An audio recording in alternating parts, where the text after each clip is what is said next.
A boy king was buried in a tomb that wasn't his. His two infant daughters lay beside him, stillborn. That cramped, hasty grave would become the most famous archaeological discovery in history. But the real story begins long before the gold and the cameras, in a time when a teenage pharaoh tried to undo his father's revolution and a dynasty collapsed under the weight of its own blood. Around 1342 BCE, a child was born into the most powerful family on earth. His parents were the pharaoh Akhenaten and a woman known only as the Younger Lady. But those two were brother and sister, both children of the great Amenhotep III and his queen Tiye.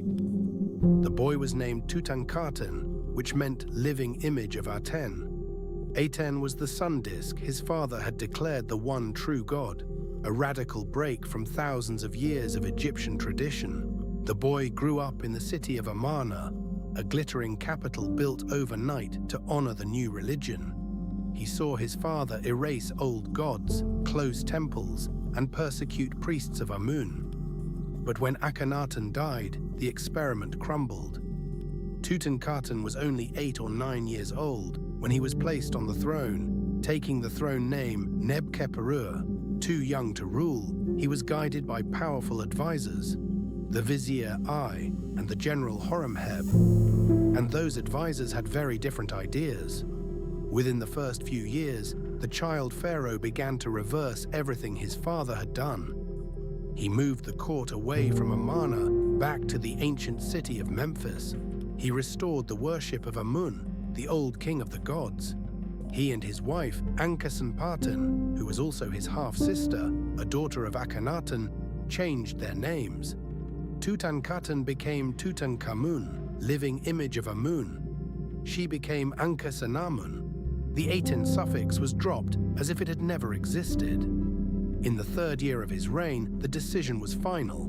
The Aten cult was abandoned, and the old temples were reopened. In the 4th year, Tutankhamun erected a massive stone monument called the Restoration Stela. It recorded how he had repaired the neglected sanctuaries, restored the priests, and revived the offerings.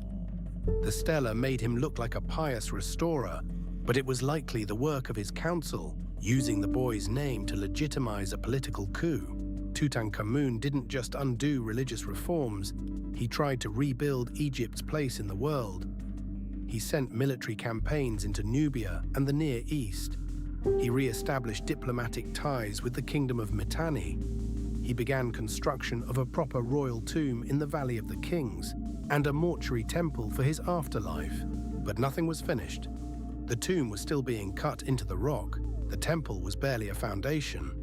Then, around 1323 BCE, when he was about 18 years old, Tutankhamun died suddenly. No grand illness, no slow decline. He just stopped. The cause remains debated. In 2012, researchers proposed that a combination of severe malaria and a broken leg, perhaps from a chariot accident, killed him. But the truth is that his body was frail. He had a clubbed foot, a cleft palate, and bones that suggested generations of inbreeding. His parents were siblings. His wife was his half-sister.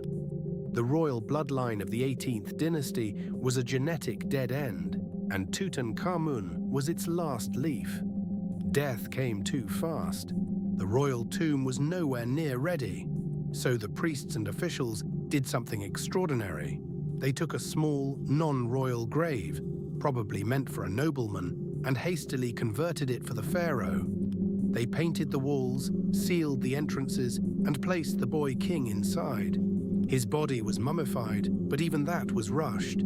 The resins poured over him were so thick they later caused his limbs to stick to the coffin. He was buried with 2 tiny coffins. Inside lay his 2 daughters, one born at 5 or 6 months, the other full term but stillborn. The royal line ended in that cramped chamber. Then the succession was decided. The Vizier I, who may have been an old man himself, took the throne. But I's reign was short. When he died, power passed to Horemheb, the former commander of Tutankhamun's army. And Horemheb had no loyalty to the dead boy. He completed the religious restoration, by wiping out every trace of the Amarna period. Akhenaten, Nefertiti, even Tutankhamun himself, their names were chiseled off monuments, their tombs were desecrated. Horemheb seized the restoration stela and claimed it as his own. But one tomb survived, hidden under rubble, forgotten by the workers who later built huts over its entrance. Tutankhamun's modest grave lay intact for more than 3,000 years. In 1922, the British archaeologist Howard Carter and his sponsor, Lord Carnarvon, broke through the sealed doorway. What they found changed history. More than 5,000 artifacts, from golden shrines to chariots to games. The mummy itself was undisturbed, the famous gold mask covering its face. It was the only nearly complete royal burial ever discovered. But the twist is not the treasure. It is what the DNA tests revealed in the decades that followed. Tutankhamun's father was a mummy designated KV55, either Akhenaten or a mysterious figure named Smenkhkare. His mother was the younger lady, a woman whose identity remains unknown, but whose genes matched that of the father. She was his sister. All the children of Amenhotep III and Tie had intermarried. The result was a boy king, born with deformities, dying young, and fathering only stillborn daughters. The twist is that the dynasty, which had ruled Egypt for over 200 years, ended not in battle or betrayal, but in a single cold chamber, where a 19-year-old king lay with the bodies of his two dead infants. The resolution is partial. Tutankhamun's tomb was eventually opened to the public in 1961, and his artifacts became global icons. The gold mask resides in the Egyptian Museum in Cairo, soon to be moved to the Grand Egyptian Museum, a transfer that began in 2025. The mummy remains in the Valley of the Kings, visited by millions. But many questions remain unresolved. Why did he die so young? Was it malaria, a broken leg, or something else? Who exactly was his mother? And the curse of the pharaohs that supposedly killed several people associated with the excavation, including Lord Carnarvon, remains a dark legend, never proven but never fully dismissed. The biggest unresolved mystery: why was Tutankhamun, a king who restored the gods, erased from history? Horemheb's campaign of damnatio memoriae was so thorough that for centuries, scholars had no idea he had ever existed. His tomb survived only because it was hidden, and that hidden grave made him the most famous pharaoh of all. Let us reconstruct the chronology from the Amarna period to Tutankhamun's death, focusing on the critical early years of his reign, the years that shaped the fate of an empire. The Amarna period began when Akhenaten elevated Aten above all gods. He built a new capital, abandoned Thebes, and suppressed the priesthood of Amun. But his reign ended in chaos. After his death, a shadowy pharaoh, perhaps Smenkhkare, ruled briefly, then faded. Then came Tutankhaten, a boy of 8. The first 2 years of his reign were transitional. The court was still at Amarna. The official religion was still Atenism, but behind the scenes, the old guard, Ai and Horemheb, were already maneuvering. There are no monuments from these years that show the boy acting independently. He was a puppet. Then came year 3. This was the turning point. The decision to abandon Atenism was not made by a 10-year-old. It was a political necessity. The Amun priesthood had grown powerful, the economy had suffered, and the army needed a unifying ideology. The official decree declared that the gods had abandoned Egypt because their temples lay in ruins. Tutankhamun, as the living Horus, would restore order. In year 4, the restoration stela was carved and erected in Karnak. It is one of the most important documents of the era, because it openly criticizes Akhenaten's reign, calling the years before Tutankhamun a time of chaos when the gods turned their backs. It was a masterstroke of propaganda, a young king, guided by wise advisors, fixing the mistakes of his heretic father. But the stela also reveals the limits of his power. It was later usurped by Horemheb, who added his own name. The original text, however, shows that the restoration was a top-down project. The boy pharaoh was the face. The veterans pulled the strings. What about the military campaigns? The ledger tells us he conducted operations in Nubia and the Near East. But again, he was too young to lead armies. The real commander was Horemheb, who was already a seasoned general. The campaign served two purposes. They demonstrated strength abroad, and they gave Horemheb the legitimacy he needed to eventually take the throne, and the diplomatic ties with Mitanni. That was a continuation of pre-Akhenaten foreign policy, a rejection of the isolationism of Amarna. The boy king was a symbol of return to normalcy. Now, the timeline of his death. Around year 9 or 10 of his reign, he was about 18, he died. The cause was likely a combination of genetic weaknesses and a sudden injury. Analysis of his mummy shows he suffered from multiple congenital disorders: a club foot, a malformed palate, a curved spine. He likely walked with a cane. His immune system was compromised. A leg fracture could have become infected. Malaria, endemic in the Nile Valley, could have finished him off.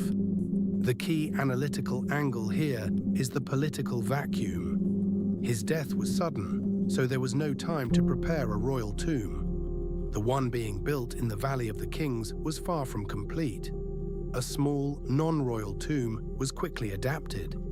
Its dimensions are a fraction of other pharaohs' tombs. The hasty burial explains why so many objects were crammed into 4 tiny rooms. It also explains why the tomb was never properly sealed against looters.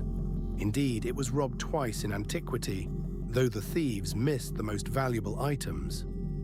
A second analytical angle: the genetic dead end. Tutankhamun's parents were brother and sister. His wife was his half-sister. Inbreeding in royal families was common in ancient Egypt to preserve the divine bloodline, but this was extreme. The 2 stillborn daughters are direct evidence of genetic incompatibility. A CT scan in 2011 showed one was born prematurely at 5 to 6 months, the other full term, both with deformities likely from the same recessive disorders that afflicted Tutankhamun. The dynasty ended not with a bang, but with a series of miscarriages. A third angle: the erasure and the survival. After Tutankhamun, I ruled briefly, then Horemheb. Horemheb systematically erased the names and images of Akhenaten, Nefertiti, Smenkhkare, Tutankhamun, and I from monuments. He did it so thoroughly that by the time of the 19th dynasty, the Amarna pharaohs were forgotten. The only reason Tutankhamun's tomb survived is that it was hidden under debris and the entrance was blocked by later workmen's huts. The erasure is ironic. Horemheb tried to kill the memory of a boy king, but that very erasure allowed his tomb to remain undisturbed for millennia, making him immortal in a way Horemheb could never have imagined. Tutankhamun's story is a mirror of the fragility of power. A child placed on a throne by men who used him, a dynasty that collapsed from within, a death that came too soon, and a tomb that survived, not because it was grand, but because it was forgotten. The gold mask has been seen by millions. The mummy still lies in the Valley of the Kings. But the questions linger. Why did the curse supposedly claim Lord Carnarvon's life just months after the tomb was opened? Was it coincidence or something else? And if one small hidden grave could hold such secrets, what else might still be buried beneath the sands? That is the thread we will pull next. The night Howard Carter first peered through the hole, the strange deaths that followed, and the story of how a boy king's tomb spawned a legend of vengeance from beyond the grave. Subscribe, and we will see you in the darkness. If this story stayed with you, do me a favor. Subscribe and turn on the notification bell so you never miss a new mystery. Leave a like if it gave you chills, and tell me down in the comments what you believe really happened. I'll see you in the next one.